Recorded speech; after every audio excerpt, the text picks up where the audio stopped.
Friendship can withstand storms, distance, even time itself.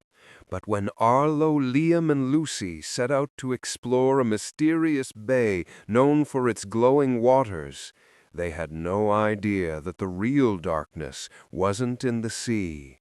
It was waiting for them on land. A rented cabin, a ringing phone, and the unmistakable feeling that someone else was inside. This is the story of Snowfall Bay, where some dives lead deeper than the ocean itself, into pure fear. If you enjoyed this story, don't forget to like, subscribe, and turn on the bell for more chilling tales every week. Your support keeps the nightmares alive. The friendship between Arlo and Liam was built on a shared obsession with scuba diving, a bond forged in childhood and strengthened over years of exploring the deep. To celebrate their college graduation, they ventured to a new spot, Lantern Cove, a remote shore famed for its bioluminescent waters that glowed at night. It was there they met Lucy. With a sun-kissed complexion and eyes as deep as the ocean, she was repairing an old boat, her dive gear beside her. An instant, natural harmony sparked between the three. When Liam mentioned the cove's glowing waters, Lucy's face lit up. "The coral reefs here are incredible. You won't find species like this anywhere else." That evening's dive was magical, weaving the three into an unbreakable fellowship rooted in their shared passion. For years, Lantern Cove was their sanctuary, a place where they celebrated life's joys and weathered its storms together. Years later, Liam arrived bursting with excitement about a new discovery: Florida's Snowfall Bay. A video showed a secluded forest bay where snow sometimes dusted the shore, with a stunning wooden cabin perched at its edge. He proposed they book it for their next adventure. Despite a shared flicker of unease, the trio agreed. The journey was eerie, leading them down a fading GPS signal to a cabin that was more isolated and weathered than promised. While modern inside, it was wrapped in a profound, unnerving silence that the nearby waves could not penetrate. The first night, exhausted from the journey, they ate a quick dinner. Even during the meal, they couldn't manage their usual banter. A strange anxiety lingered in everyone's mind. They put on a film, but, worn out, they didn't make it to the end and retreated to their respective bedrooms, falling into a deep sleep. When morning came, Lucy's face was pale, with dark circles under her eyes. She came trembling into the living room and sat close to her friends. "You know, I couldn't sleep all night. It wasn't just that. I kept feeling as if someone was walking about. First outside, footsteps on the sand, then the sounds got closer, right up to the porch outside my room. I got up and looked, peered through the glass pane in the door, but there was no one. But you know what? I'm certain a fourth person was here. I felt it, as if someone was watching me." Arlo and Liam exchanged a glance. Arlo attempted a weak smile. "Hey, it's just the fatigue and being in a new place. We were all knackered yesterday. It must have been the forest noises, or perhaps a wild animal." Liam added with more vigor, "Yes, absolutely. And this cabin is old. The wood makes all sorts of strange sounds. Don't be so tense. We'll have a brilliant dive today. You'll forget all about it." The next day, they did indeed have a brilliant dive. The underwater scenery of Florida's Snowfall Bay was breathtaking. Rare, shimmering fish in the cold water, strangely shaped corals, and the wreck of an old sunken ship which they swam through. The day was so beautiful and engrossing that the memory of Lucy's experience the previous night faded from their minds. They laughed, played, took pictures, and spent the entire day in the water. In the evening, as they trudged wearily back towards the cabin, the sun was setting, and the darkness in the forest was deepening. As they neared the cabin, Liam suddenly stopped. "Hey, you lot did turn off all the cabin lights last night, right?" he asked. The three of them looked towards the cabin. The sight that met them was horrifying. Every window of the cabin was ablaze with light. Not just the living room, but both bedrooms, the bathroom, and even that storage room, whose door was always closed, its window was glowing too. "But that's impossible," Arlo said, his voice tight with alarm. "I was the last one out last night. I checked all the lights myself. They were all off." Lucy's face had gone completely white. Tears welled in her eyes. "You see, I told you. There's someone here. Someone else is here." Now they all understood. This wasn't merely fatigue or an overactive imagination. Another person was truly in this isolated cabin with them, and that person was still there. Dinner passed in utter silence. Each of them was lost in their own fears. The air hung heavy, like the calm before a storm. Suddenly, a harsh, dragging sound tore through the atmosphere. It was the sound of something heavy and pliable being pulled across the concrete floor. The three of them stared at each other, their breath catching in their throats. There was no doubt the sound was coming from inside, from right down the hall, behind that closed door.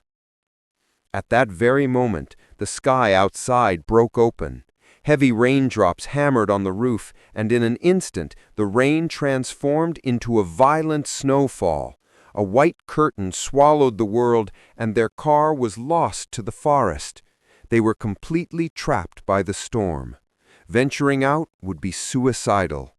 "We'll all sleep here together," Arlo said in a hushed, fearful voice. "In the lounge, together." As they settled down to sleep, Lucy's hand was shaking as she picked up her phone.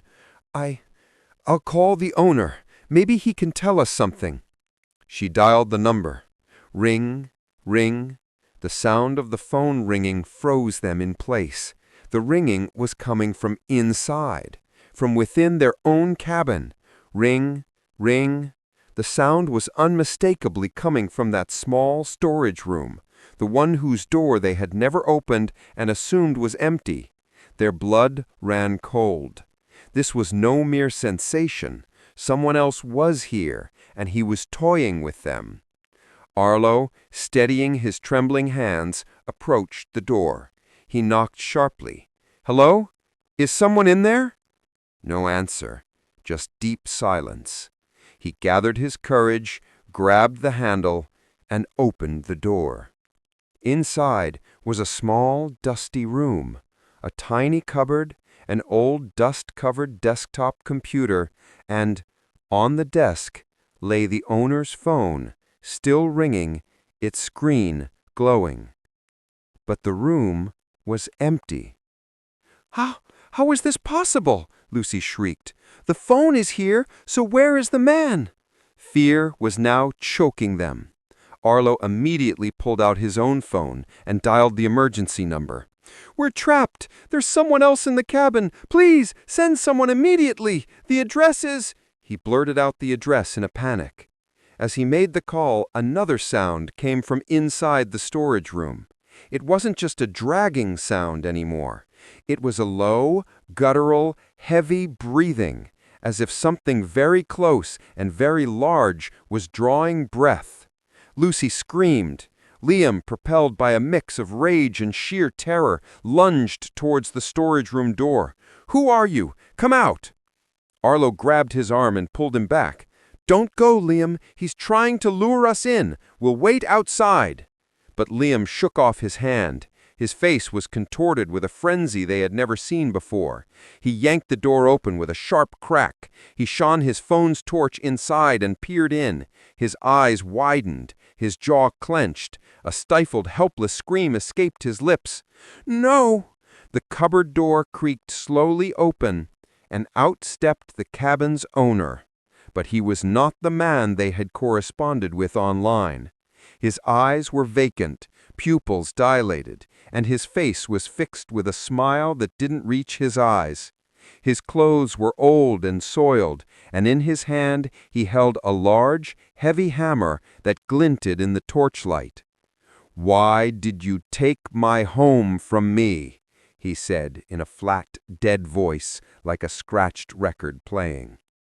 Liam staggered back, but before he could do anything, the terrifying man stepped forward and the door slammed shut with an explosive bang, leaving Liam inside.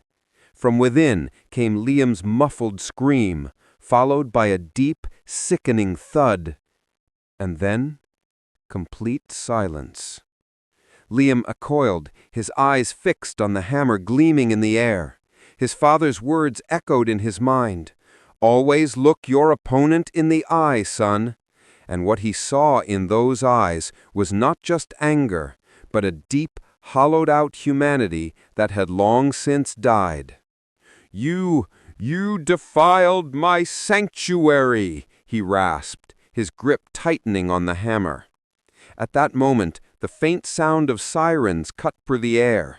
At first they seemed very distant, like part of another story, but then they grew rapidly closer, one after another, like a ghostly cavalry coming to their aid.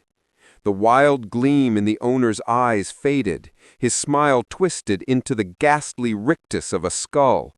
"No, no, this is my place!" he shrieked, and hurled the hammer towards Liam, who dodged, the tool clattering against the wall behind him.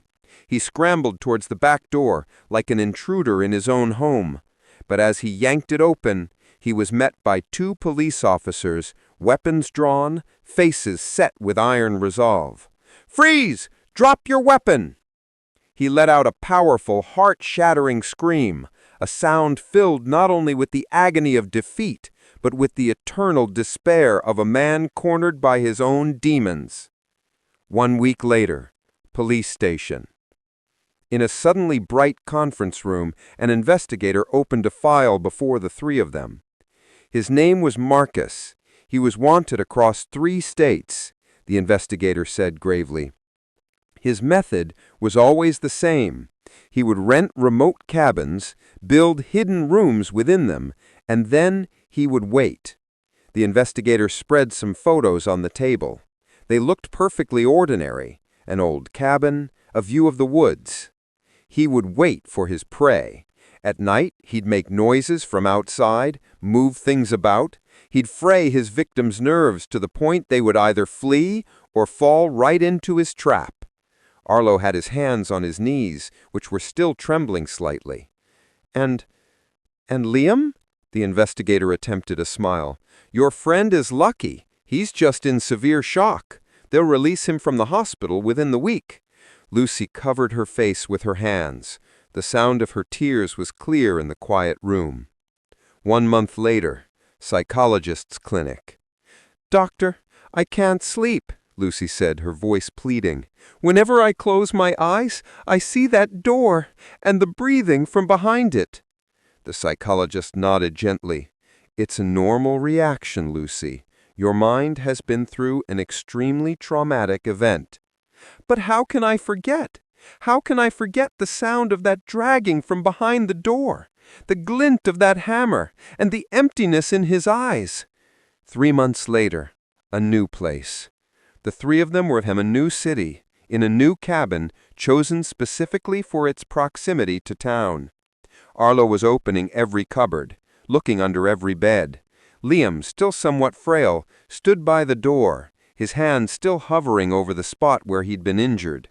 "It's fine," Liam said, his voice still slightly unsteady. "There's no one here."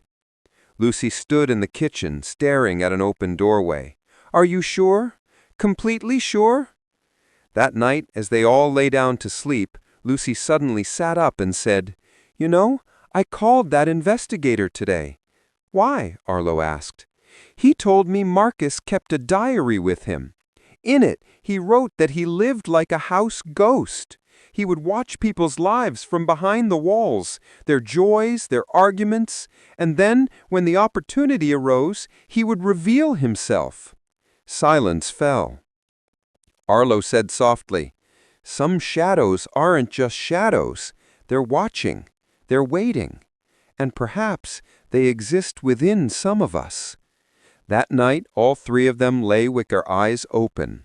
Outside, gusts of wind rustled the trees, and every sound reminded them of the night they learned that some fears aren't just in the mind. Some fears hide behind walls, waiting for their turn. And that door, it had never truly closed. It remained in their dreams, forever slightly ajar, a permanent monument to the fear within them.